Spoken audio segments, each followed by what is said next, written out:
Bonjour, bienvenue sur les ateliers de Nelly. Sur cette chaîne, je vous propose chaque semaine des conseils et astuces scrapbooking et carterie pour que vous puissiez vous amuser tranquillement chez vous ou entre amis en développant votre créativité. Aujourd'hui, nous allons parler papier velin. Le papier velin, c'est un papier calque un peu épais que nous utilisons en loisir créatif pour amener une texture et une lumière différentes à nos projets. Parce que le papier velin est transparent mais pas trop, il diffuse à lui seul une ambiance douce et chaleureuse sur nos projets. Mais justement parce qu'il est transparent, il n'est pas très facile à utiliser. On peut difficilement le coller sans que l'on voie les traces de colle par exemple. Je vous présente donc ici 3 façons de construire vos cartes pour que vous puissiez profiter de la beauté du papier velin sans difficulté. Et puisque nous préparons déjà les fêtes de fin d'année qui sont dans quelques semaines, pourquoi ne pas réaliser 3 cartes de fête à cette occasion? Mais bien sûr, vous l'aurez compris, le papier velin convient à toutes les occasions et sublime nos projets, quel qu'en soit le thème. Comme vous le savez peut-être, je suis démonstratrice Stampin' Up depuis de nombreuses années et j'utilise donc des produits de cette marque dans mes vidéos tuto. J'ai donc utilisé le papier velin Stampin' Up pour réaliser les cartes. En ce moment, nous avons 2 modèles de papier velin décorés en 30 par 30 dans nos catalogues. Un modèle se trouve dans le catalogue annuel et s'appelle Impression à superposer. Ce sont de magnifiques papiers velin aux impressions noires et aux impressions blanches, des impressions écriture et cartes graphiques qui passent vraiment partout. Nous avons également un autre modèle qui se trouve dans le catalogue saisonnier de juillet à décembre 2022 et qui s'appelle tout simplement Flocon. Les impressions sont argentées et blanches et leur particularité réside dans ce que les impressions argentées sont irisées et les flocons blancs sont en relief et tout doux. Et pour mettre ce magnifique papier en valeur, je vais utiliser le tout nouveau lot Fleuron sur mesure. Ne le cherchez pas dans l'un de nos catalogues, vous ne le trouveriez pas, c'est une nouveauté. Le lot tampon, fleurons encadrés et poinçons vous est proposé en avant-première du futur catalogue saisonnier du printemps et les autres produits dont les vœux fêtes encadrés ne seront disponibles que jusqu'au tout début janvier 2022. Ce qu'il y a de bien dans cette collection, ce sont les grandes étiquettes ovales qui sont magnifiques et son thème qui convient à toutes les occasions. Je trouve cette collection particulièrement magnifique et j'avais vraiment hâte de vous la faire découvrir. Mais commençons maintenant par la première carte que nous allons fabriquer ensemble. J'ai commencé par découper une base de carte tout à fait classique, donc c'est la moitié d'une page A4 pliée en 5 moitiés et je l'ai choisie de couleur brune dune.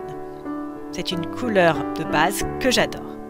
Je vais ensuite découper cette base de carte à 3 cm de la pliure et j'utilise pour cela mon massicot, mais si vous n'en avez pas, bien sûr, vous pouvez utiliser une bonne vieille paire de ciseaux ou bien un cutter.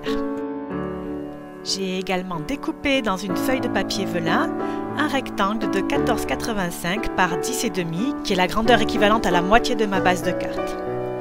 Je vais la coller sur le rabat de 3 cm. Puis je retaille un morceau de 3 cm dans la chute qui me reste et je la colle en bas. Bien sûr, comme vous pouvez le voir, lorsqu'on ouvre la carte, les traces de colle se voient. Donc je retaille 2 morceaux de 3 cm sur la hauteur de la carte, donc de 14,85 et je les colle par-dessus. Déjà, on voit là qu'on aura une jolie finition et que les traces de colle ne se verront pas. Et là, pour ceux qui me connaissent bien, je sors mon arme secrète, le papier à paillettes. Alors, il ne s'appelle pas vraiment papier à paillettes, il s'appelle papier spécialité illustré. Je l'adore. Les paillettes ne se détachent pas, il est magnifiquement brillant. Et je rajoute 2 petites languettes sur le dessus et sur le dessous de mon papier calque. Ça le met super bien en valeur. Je colle à l'intérieur un rectangle de papier blanc pour qu'une fois la carte fermée, le velin laisse voir le papier blanc et illumine ainsi la carte et je peux passer à la décoration. Ces 2 die sont dans le set de poinçons et je vais les découper dans du papier vert foncé. Ensuite, avec la laque, je vais faire des petites baies rouges sur l'endroit où il y a des baies. Cette laque, j'en mets sur toutes mes cartes et j'ai l'impression qu'elle ne finira jamais. C'est très économique comme produit. C'est un petit peu comme les poudres à embosser. Vous n'arrêtez pas de les utiliser et vous ne finissez jamais la boîte.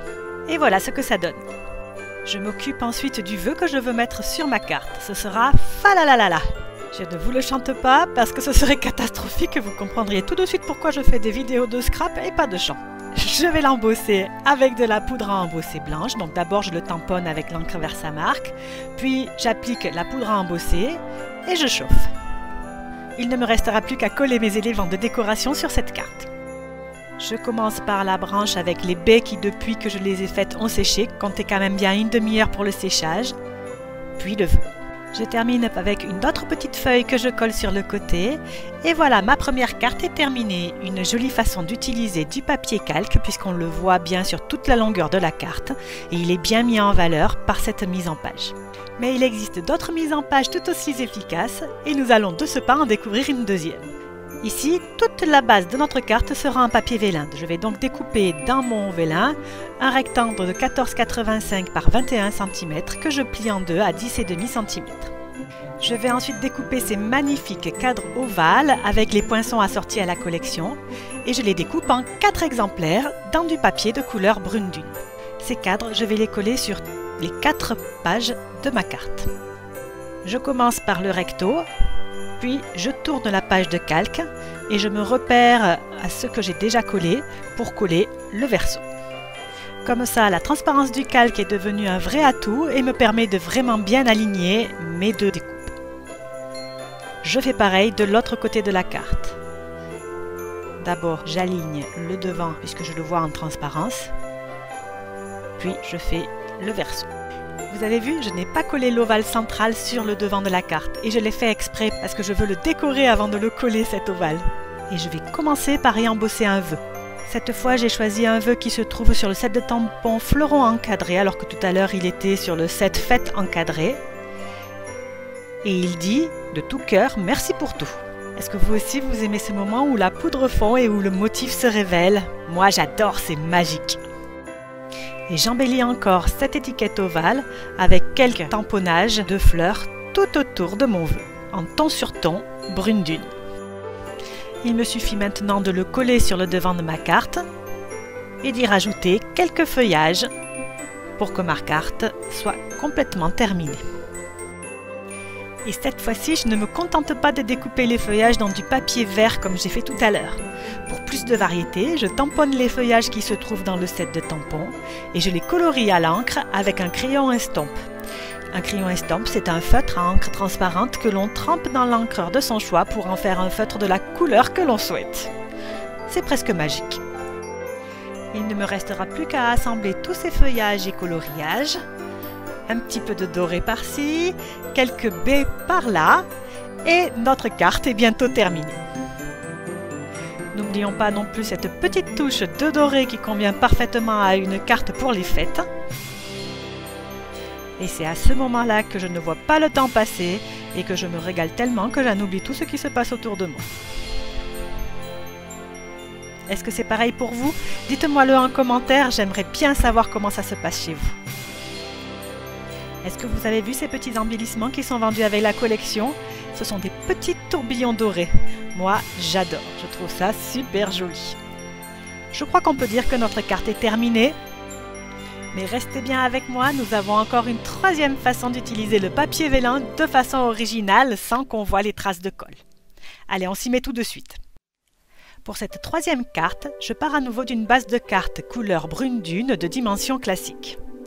Je vais découper au massicot un cadre à l'avant de la carte à 1,5 cm du bord de la carte. Voilà ce que ça donne. Je vais ensuite découper dans mon papier velin flocon un rectangle de la même taille que l'avant de ma carte, c'est-à-dire de 10,5 par 14,85 cm, et je le colle à l'arrière. Pour avoir une jolie carte avec de jolies finitions, je vais également découper un nouveau cadre dans du papier brune dune que je vais coller à l'arrière pour qu'on ne voit pas les traces de colle.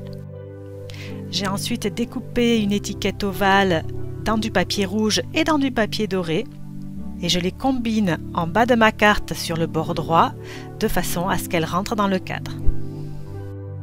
Pour avoir un travail propre et soigné, j'ai été obligée de prendre quelques repères au crayon, mais finalement, ça rentre parfaitement.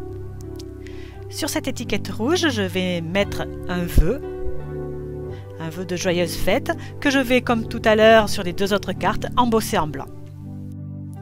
Comme tout à l'heure, je vais tamponner les feuillages tout autour de la carte pour faire une jolie bordure. Ces motifs sont tellement délicats, moi vraiment je les adore. Puis je vais utiliser tout ce qui me reste comme chute de découpe et de coloriage pour agrémenter ma carte. Bien sûr, comme elles sont sur ma table, je vais également faire quelques boules rouges avec ma laque. Le seul inconvénient que je lui trouve, c'est le temps de séchage. Une petite demi-heure, c'est pas grand-chose, mais moi je suis toujours pressée en tout, j'ai toujours hâte de voir ce que ça donne, d'avoir le projet terminé, etc.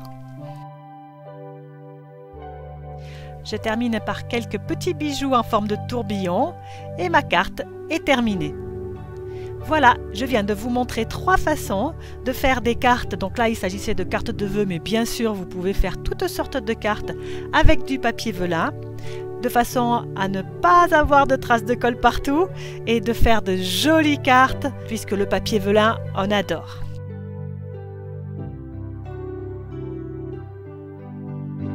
Et maintenant, je vais vous poser ma question rituelle. Laquelle de ces 3 cartes est-ce que vous préférez? Dites-moi-le en commentaire et je vous répondrai avec grand plaisir pour vous dire laquelle est ma préférée. J'espère que cette vidéo vous a plu et que ces petites astuces pour utiliser le papier velin vous seront utiles. Si c'est le cas, n'hésitez pas à liker, à partager, à vous abonner ou bien même à commenter. Vous savez que ça me fait toujours super plaisir. Je vous retrouve dès la semaine prochaine pour une nouvelle vidéo sur cette chaîne. En attendant, surtout, portez-vous bien. Au revoir.